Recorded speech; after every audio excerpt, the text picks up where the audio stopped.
भी प्यारी को कहीं देखा है? बुढ़िया ने न में सिर हिला दिया। मेरी तरफ देखकर कहो। प्यारी शमशेर की बीवी नहीं है। क्या? प्यारी शमशेर की बीवी नहीं है? ये क्या कह रही हो? दिमाग चल गया क्या तेरा? कहा ना प्यारी शमशेर की बीवी नहीं है। लाठी टेकती हुई वहां से चली गई। सर ये सचमुच पगली लगती है। कोई बात जरूर है जो इसने कहा कि प्यारी शमशेर की पत्नी नहीं है। अरे ओ भाई शमशेर, अरे सच सच बोल, प्यारी तेरी बीवी है? यह कैसा सवाल है साहब? ऐसा वैसा गया बाढ़ में। तेरे केस के चक्कर में दिमाग खराब हो लिया। पहले तो ये बता कि प्यारी है कौन? हमें पता चला है कि वो तेरी बीवी नहीं है। साहब वो मेरी ही बीवी है। सच बता, नहीं तो। साहब मैं सच बोल रहा हूँ। अरे तो कहाँ चली गई वो? है जमीन निगल ली या आसमान खा लिया उसे? पता नहीं साहब, तभी तो आपके पास आया हूँ। उसे ढूंढ दो साहब, उसके साथ कुछ गलत हो गया तो मेरी गृहस्थी उजड़ जाएगी। चल चल निकल यहाँ से, जब कुछ पता चलेगा तो बुला लेंगे। साहब लग रहा है उस पगड़ी माई ने हमें बावड़ा बना दिया। चलो पहले उसे ही ठीक करते हैं।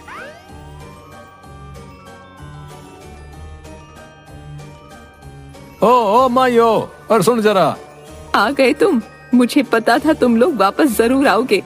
अरे तुझे शर्म नहीं आती है? हमसे झूठ बोलते हुए अरे पुलिस वालों को बावड़ा बनाती है? हम केस की तहकीकात कर रहे हैं और तूने हमें। मैं ऐसा नहीं करती तो क्या तुम यहाँ वापस आते? अब सच सच बताओ, तुमने हमसे झूठ क्यों बोला? पहले मुझे खाना खिलाओ तब बताऊंगी। इंस्पेक्टर सिपाही को इशारा करता है। बेटा मैंने इसलिए झूठ कहा कि तुम दोबारा आओ और मेरे एक दिन के खाने का इंतजाम हो जाए। सर मैं ना कहता था, ये पगली है पगली। टाइम बर्बाद कर दिया इसने। इंस्पेक्टर बुढ़िया को घूरते हुए देखता है। नहीं, कुछ बात तो है। ये झूठ बोल रही है। इसे पकड़कर थाने ले चलो। जेल की हवा खाएगी तो अकल ठिकाने आ जाएगी। सर इसको थाने ले जाके क्या मिलेगा? जो कहा है करो। ना ना ना, मैं नहीं जाऊंगी। अरे जाएगी कैसे नहीं? पुलिस वालों को गुमराह करने के चक्कर में अब रोज जेल की रोटी खानी है, समझी ना? नहीं नहीं नहीं नहीं नहीं, मैं नहीं जाऊंगी। वो लाठी टेकती हुई जाने लगी।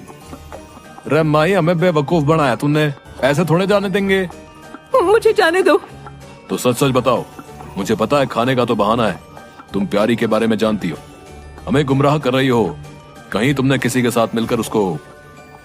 नहीं नहीं, मैंने कुछ नहीं किया। वो खाना उठाकर वहाँ से चली गई। इंस्पेक्टर और सिपाही चुपके से बुढ़िया का पीछा करते हैं।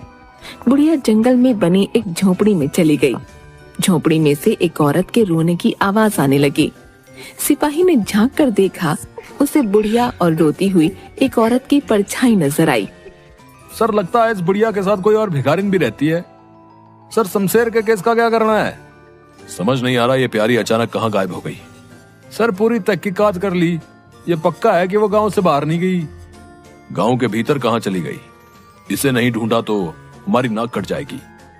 पता नहीं क्यों रह रह के बार बार वो बुढ़िया दिमाग में आ रही है। वो तो अपने आप में पूरा एक केस लगती है। कोई सुराग नहीं मिल रहा तो चलो अंधेरे में तीर छोड़ के देखते हैं। इसे थाने ले चलो। क्यों? पुलिस को गुमराह करने के जुर्म में। अरे तुम दोनों मेरे पीछे क्यों पड़ गए हो? क्योंकि मुझे पता है तुम कुछ छिपा रही हो। सच सच बता दो, वरना इस उम्र में। बुढ़िया धड़ाम से जमीन पर बैठकर उन्हें सब बता देती है। प्यारी रमेश के घर से निकलकर जाती है। बेटी बेटी, अरे ओ बेटी, तेरा राम भला करेगा, कुछ देती जा। अरे हट बुढ़िया, एक तो मेरे पति ने सुबह सुबह दिमाग खराब कर दिया और अब तो पीछे पड़ गई। बेटी कुछ तो देती जा। अच्छा ठीक है, आजा, ज्यादा नखरे मत करना। घर में जो होगा दे दूंगी। बुढ़िया दरवाजे पर खड़ी हो गई और प्यारी घर में चली गई। फिर उसने बाहर आकर बुढ़िया को 2 रोटी देकर दरवाजा बंद कर लिया। तो फिर आ गई मनहूस, चल निकल यहाँ से। खबरदार जो वापस इस घर में कदम रखा तो। ए तुम चुप रहो, ज्यादा मत बोलो। ये मेरा घर है, मैं नहीं जाऊंगी। मुझे पता है तुम्हारा चक्कर उस मालिन से चल रहा है। अगर तुमने उसे नहीं छोड़ा तो मैं सबको बता दूंगी। अच्छा, इतनी जबान चलने लगी है। सबको बताने से पहले तुम जाओगी यहां से, जाओगी कैसे नहीं? बुढ़िया ने खिड़की से झांक कर देखा। शमशेर ने प्यारी को खूब मारा और घर से बाहर निकाल दिया। अगर इस बार वापस आई तो तुझे और तेरे उस भाई रमेश को जान से मार दूंगा। तेरा गला दबाने में मुझे 1 मिनट लगेगा। भूल कर भी इस घर की तरफ देखना भी मत, और खबरदार जो किसी को कुछ बताया तो। प्यारी दरवाजे के बाहर खड़ी रोती रही।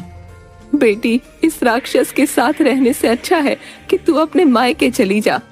गई थी 2 बार, पर मेरा भाई मुझे वापस यहीं छोड़ गया। बोला ये तेरे पति का घर है, अब तुझे यहीं रहना है, फिर दोबारा मायके नहीं आना। अब कहाँ जाओगी बेटी? इसे पता चल गया कि मैं यहीं हूँ तो ये मुझे जान से मार डालेगा। चल बेटी, तू मेरे साथ चल, वहाँ किसी को कुछ नहीं पता चलेगा। ये शमशेर बड़ा चालाक निकला। अपनी पत्नी को खुद ही डरा धमका के भगा दिया और नाम रमेश पर लगा दिया ताकि वो पत्ता भी साफ हो जाए और खुद मालिन के साथ मजे से गुलछर्रे उड़ा सके। दोनों बुढ़िया की झोपड़ी से प्यारी को लेकर थाने पहुंचे। वहां दूसरा सिपाही शमशेर को भी ले आया। प्यारी को देखते ही, अरे प्यारी, तुम कहाँ थी? मेरी तो जान ही निकल गई थी। पूरे 2 दिन से गायब थी। मैं तुम्हारे बिना कैसे रहता? प्यारी उसे देखकर रोने लगी। रे भैया, नौटंकी बंद कर, हमें सब पता है। साहब, आप क्या कह रहे हो? तेरे दिमाग का पूरा खेल मेरी समझ में आ गया है। अपनी पत्नी को मारकर भगा दिया, फिर जानबूझकर हमारे पास रिपोर्ट लिखाने आया था। अब तो खुद बोले तो अच्छा है, नहीं तो सारी इज्जत यहीं निकाल दूंगा। इंस्पेक्टर ने शमशेर को जोर से 2 थप्पड़ लगाए। साहब, मैंने सोचा था कि प्यारी को मिलने में 2-3 दिन लग जाएंगे, उसके बाद मैं इसे चरित्रहीन बोल के छोड़ दूंगा तो गांव में मेरा मान बना रहेगा, मुझे कोई गलत नहीं बोलेगा, और फिर तो उस मालिन के साथ आराम से रह लेगा, चालू कहीं का। पर तू ये भूल गया कि कानून भी है। अब घरेलू हिंसा और अपनी पत्नी को धोखा देने के जुर्म में जेल में आराम से रहना।